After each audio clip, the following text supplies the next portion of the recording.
Konon katanya hacker akan memberikan kunci atau deskripsi secara cuma-cuma kepada pemerintah dan hacker minta maaf. Ini berita tanggal 2 Juli 2024 yang lalu kemarin. Ini aneh bin ajaib. Mungkin baru pertama kali di dunia ada hacker minta maaf lalu memberikan cuma-cuma. Bagi saya ini hanya sandiwara.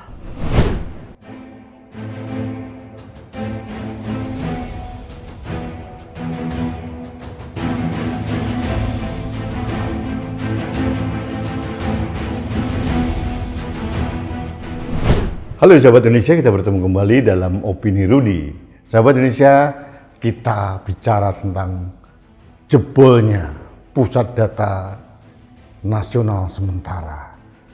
Update terkini hari ini, hari Rabu ini, konon katanya hacker akan memberikan kunci atau deskripsi secara cuma-cuma kepada pemerintah dan hacker minta maaf.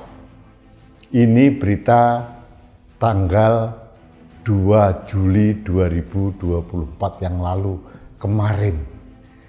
Ini aneh bin ajaib. Mungkin baru pertama kali di dunia ada hacker minta maaf lalu memberikan cuma-cuma. Bagi saya ini hanya sandiwara. Karena beberapa waktu yang lalu ada yang mengatakan ini pakar IT, hacker untuk mau masuk dalam sistem kita pasti ada pintu yang dibuka oleh orang dalam. Saya tidak tahu siapa. Di backdoor, pintu belakang dibuka lalu hacker masuk. Artinya ada keterlibatan ordal orang dalam. Saya tidak menuduh siapa-siapa. Sekarang setelah 11 hari, 12 hari, hacker kemudian membuat postingan minta maaf kepada rakyat dan pemerintah Indonesia dan akan memberikan deskripsinya atau kuncinya hari ini, hari Rabu tanggal 3 Juli 2024. Ini sandiwara picisan. Ada beberapa dugaan, namanya dugaan, belum tentu salah, bisa jadi juga benar, namanya dugaan. Yang pertama, mungkin diam-diam tebusan senilai 8 juta itu dibayar entah oleh siapa. Mungkin ditambahin di 2 kali lipat, 3 kali lipat dengan kompensasi kamu harus memberikan publikasi ke dunia bahwa deskripsi atau kuncinya akan diberikan cuma-cuma. Ini bisa jadi demikian. Bisa jadi juga yang kedua, data ini keburu di-copy oleh si hacker, setelah itu dikembalikan lagi. Ini berbahaya kalau itu terjadi. Apalagi ada data-data vital tentang keamanan nasional seperti dari BAIS TNI, dari instansi-instansi yang sangat vital di negeri ini. Termasuk data-data pribadi kita, rakyat Indonesia. Nah, kemungkinan berikutnya adalah ada kelompok tertentu yang sengaja menggunakan tangan hacker untuk membobol. Kemudian ada data-data penting yang sengaja dihapus. Entah data apa itu. Data penting yang sangat urgent, yang sangat sensitif, yang takut kebuka nanti 2 tahun, 3 tahun, 5 tahun kemudian, dihapus dulu, di-skip, delete, kemudian data yang sudah dihapus ini dibuang, nah data sisanya dikembalikan, bisa jadi. Jadi saya hanya berpikir bahwa rakyat Indonesia maupun dunia tidak mudah dibodohi dengan informasi seperti ini. apapun jalan ceritanya, dugaan-dugaan yang berkembang di masyarakat, ini benar-benar kebodohan berjamaah yang dilakukan oleh pengelola maupun pengawas Pusat Data Nasional. Jadi saya heran kalau ada yang mengira rakyat percaya begitu saja dengan sandiwara ini. Saya mohon maaf ini. Para petinggi negara, tolong jangan salahkan kami rakyat kalau akhirnya kami membangun persepsi spekulatif yang macam-macam. Karena penuh dengan kejanggalan, penuh dengan keanehan. Hacker minta maaf, kemudian memberikan kuncinya secara cuma-cuma. Ini hampir mustahil. Jadi saya tidak tahu apa agenda peretasan Pusat Data Nasional sementara ini.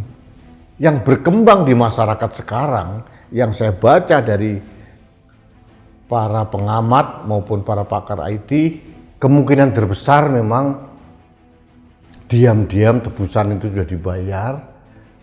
Kemudian ada data-data penting, sensitif, yang beraroma kegelapan itu dihapus untuk menyelamatkan kelompok tertentu. Bisa jadi. Nah, bagaimana sekarang pemerintah memulihkan kepercayaan masyarakat terhadap pengelolaan pusat data sementara yang anjlok luar biasa ini? Toh kenyataannya Pak Menteri jangankan harakiri, mundur aja enggak, bicara di depan publik, saya minta maaf, saya tanggung jawab, enggak ada juga. Yang terjadi mempersalahkan pihak lain, anak buahnya lah, vendornya lah, atau apa. Jadi ini harus diakhiri dengan drama-drama seperti ini, karena sangat tidak edukatif dan tidak mencerdaskan rakyat dan memperkosa akal sehat manusia Indonesia. Kita tidak bisa lagi dibohongi dengan sandiwara-sandiwara palsu, dengan skenario yang sangat kedodoran dan mudah sekali ditebak. Rakyat sekarang tidak bisa lagi nerimo begitu saja dengan apapun penjelasan pemerintah. Karena kejanggalan, keanehan ini luar biasa. Sebagai contoh, dana 700 miliar untuk membangun PDNS di Surabaya katanya konon mencapai 700 miliar. Ini untuk apa ini? Toh kenyataannya kan Kominfo tidak mendevelop data-data itu. Dia hanya menyiapkan tempat untuk tenan-tenan, yaitu kementerian, lembaga atau daerah menitipkan datanya. 700 miliar terlalu tinggi. Untuk membayar vendor berapa, untuk macam-macam berapa, jangan-jangan di antara mereka ada yang dikorupsi. Kita akan menunggu audit BPKP yang katanya diperintahkan presiden untuk mengaudit. Tapi saya kok skeptis bahwa ini semua akan ditutupi toh karena para pejabat itu orang-orangnya presiden. The all president man. Jadi agak sulit kita melihat kebenaran terkuak dengan realita seadanya. Semua penuh dengan polesan-polesan dan sandiwara. Jadi mohon maaf Bapak-bapak yang terhormat, pengelola negara ini, kami rakyat tidak membutuhkan apa-apa. Kami sudah berkorban. Data kami yang kita titipkan untuk dikelola negara, akhirnya dikelola secara ugal-ugalan, sembrono, akhirnya bocor ke publik. Dan sekarang kami dipaksa untuk menerima sandiwara hacker mengembalikan data itu. Pertanyaannya, datanya 100%. Jangan-jangan apa yang diopinikan publik benar. Ada data-data yang sengaja dihapus. Nggak tahu data apa, data pilpres, data pemilu, data apapun, saya tidak tahu. Karena kalau kita bicara tentang teori kemungkinan ini terbangun karena keanehan-keanehan yang terjadi. Bayangkan, dari awal bobol, kemudian ada tebusan 8 juta US dollar atau 131,8 miliar. Terus kemudian dengan drama-drama beberapa hari kemudian, selama 12 hari kemudian muncul permintaan maaf dari hacker akan mengembalikan kunci secara cuma-cuma. Ini kan penuh dengan keanehan.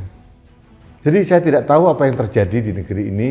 Mudah-mudahan dengan pergantian rezim pemerintahan ini, tata kelola negara termasuk pengelolaan pusat data nasional kita lebih baik lagi, tidak sembrono, tidak ugal-ugalan, dan Kementerian Kominfo yang merupakan kementerian vital di era digital sekarang ini dikelola, dikomandani oleh orang-orang profesional yang sangat qualified, bukan sekedar titipan dari partai atau ketua organ relawan yang merasa dalam tanda kutip berjasa mendukung pemerintah. Ini berbahaya. Sensitivitas pemerintah untuk berpihak, untuk menjaga kedaulatan digital kita akan diukur seberapa jauh pemerintah akan menugaskan orang yang kapabel untuk menjaga Kementerian Komunikasi dan Informatika. Mudah-mudahan harapan rakyat, kita kan hanya cuma bisa berharap, nggak bisa apa lagi kita ini selain berharap, karena kita ini sudah dizolimi habis-habisan oleh para elit ini. Kita dipaksa untuk memilih pemimpin, kemudian pemimpinnya seenak sendiri menunjuk orang-orang yang tidak kapabel untuk mengurusi portofolio yang sangat vital. Ini mengenaskan dan kami rakyat protes dengan cara ugal-ugalan dalam mengelola negara ini. Mudah-mudahan dengan drama peretasan Pusat Data Nasional sementara ini kita mendapatkan cerita yang lebih baik lagi daripada skenario yang dibangun dengan cara yang sangat sembrono seperti sekarang, sehingga kami rakyat Indonesia itu merasa akal sehat kita itu dilecehkan dengan sandiwara yang menurut saya terlalu kasar skenarionya. Ini protes saya sebagai rakyat, mudah-mudahan didengar. Tidak ada niat saya untuk menghancurkan atau menghantam siapapun, kecuali kami protes terhadap pengelolaan negara ini, khususnya di bidang digital yang dilakukan secara seenaknya atau seadanya, tanpa ada keberpihakan untuk menjaga kedaulatan digital kita. Baiklah sahabat Indonesia, terima kasih Anda telah mengikuti Opini Rudi. Kita bertemu kembali dalam Opini Rudi selanjutnya. Salam satu Indonesia, salam Pancasila, salam kedaulatan digital Indonesia. Saya Rudi Eskamri.